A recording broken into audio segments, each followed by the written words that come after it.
उत्तर प्रदेश में नकली नोटों का कारोबार चल रहा है, तो योगी आदित्यनाथ की सरकार फेल है। कहीं पे नकली नोट बनाई जा रही है। नोटबंदी क्यों की थी मोदी जी ने? नकली नोट छप के यहाँ आ रहे हैं, तो फिर मोदी जी प्रधानमंत्री क्यों हैं? एक बात, जो पुलिस है, प्रशासन, ये उसकी जिम्मेदारी है कि वो उस पर कठोर से कठोर कार्रवाई करे, लेकिन बीजेपी पूरी तरीके से असफल हो चुकी है।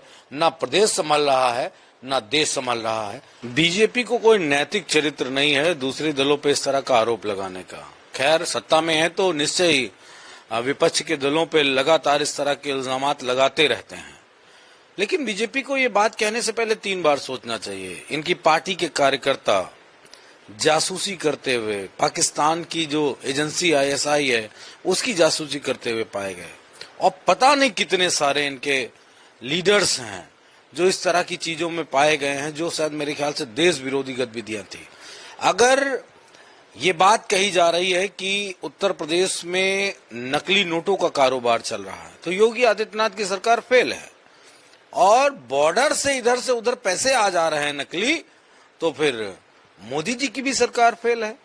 क्योंकि जो बातें सामने आ रही हैं उसमें दोनों ही सरकारों का लगभग काम काजों पे सवालिया निशान उठते नजर आ रहे हैं।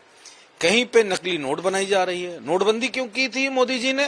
कहा था कि अब नकली नोट नहीं बनेंगे, देश में नकली करेंसी बहुत है, और नकली नोट जब नहीं होंगे, बंद हो जाएगी, तो नकली नोट नहीं बना पाएंगे। तो ये कैसे नकली नोट बन रहे हैं? एक ये सवाल ये भी खड़ा होता है। विदेशों से किस तरीके से नकली नोट का कारोबार किया जा रहा है, इसका मतलब हमारी वाह सुरक्षा पूरी तरीके से ध्वस्त है। बस बांग्लादेश पे ये सवाल लगाए जाते हैं कि बांग्लादेश से घुसपैठ हो रहा है। नेपाल पे ये सवाल लगाए जा रहे हैं कि यहाँ से नकली नोट छप के यहाँ आ रहे हैं, तो फिर मोदी जी प्रधानमंत्री क्यों हैं? एक बात। दूसरी महत्वपूर्ण बात है कि समाजवादी पार्टी का अगर कोई कार्यकर्ता, नेता इस तरह के कृत्यों में पाया गया है, तो ये निश्चित तौर पे जो पुलिस है, प्रशासन, ये उसकी जिम्मेदारी है कि वो उस पर कठोर से कठोर कार्रवाई करे।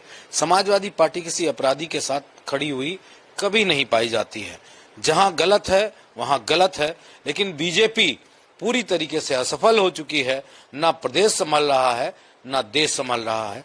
क्या कारण है? बीजेपी को कोई नैतिक चरित्र नहीं है दूसरे दलों पे इस तरह का आरोप लगाने का। खैर, सत्ता में है तो निश्चय ही विपक्ष के दलों पे लगातार इस तरह के इल्जामात लगाते रहते हैं, लेकिन बीजेपी को ये बात कहने से पहले 3 बार सोचना चाहिए। इनकी पार्टी के कार्यकर्ता जासूसी करते हुए, पाकिस्तान की जो एजेंसी ISI है उसकी जासूसी करते हुए पाए गए, और पता नहीं कितने सारे इनके लीडर्स हैं जो इस तरह की चीजों में पाए गए हैं, जो शायद मेरे ख्याल से देश विरोधी गतिविधियां थी।